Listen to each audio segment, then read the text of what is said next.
Now let's study the steps for effective implementation.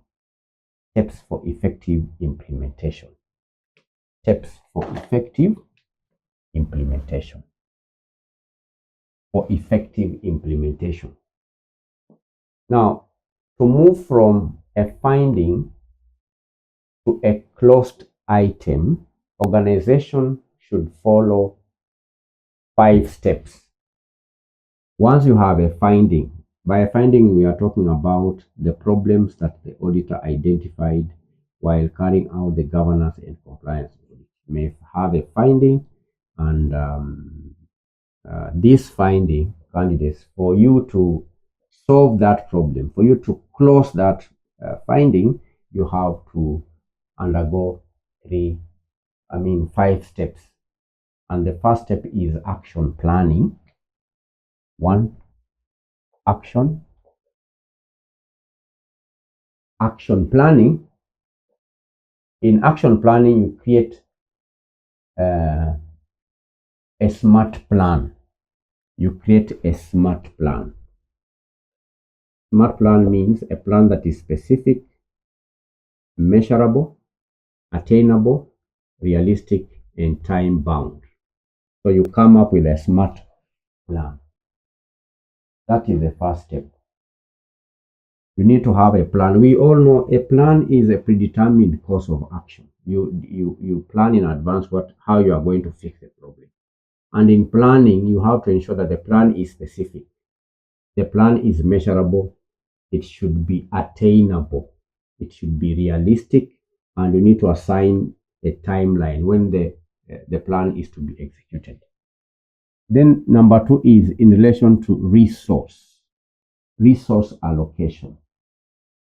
Assign the necessary budget. Assign the necessary staff and technology. Then number 3, you do what we call root cause remediation.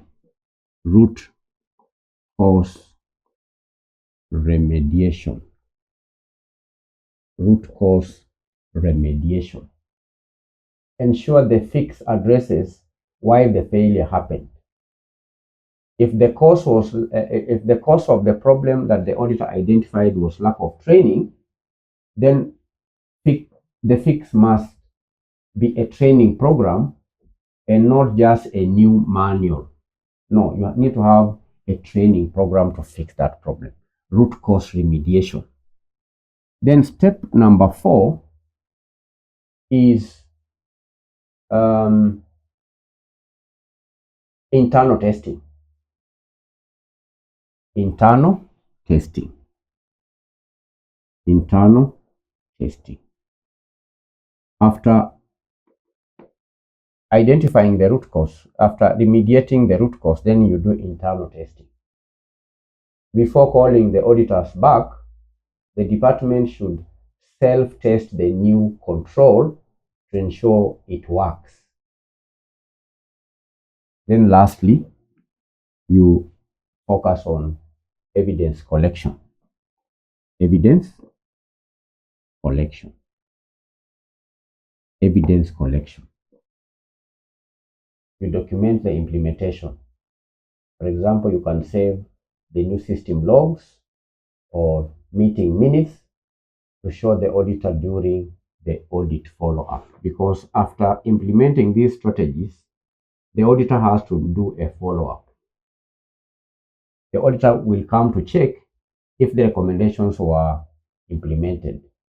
And one way the auditor can confirm is by checking the evidence. So make sure you document the implementation. You save the new system logs, you save the meeting minutes so that the auditor can use them in during the process of audit follow-up. You understand? Yes. So candidates, that is how you implement audit recommendations. And we've said in this lesson that once the audit report is finalized, the focus shifts from just inspection, because the auditor does the inspection. That is step number one. Step number two is to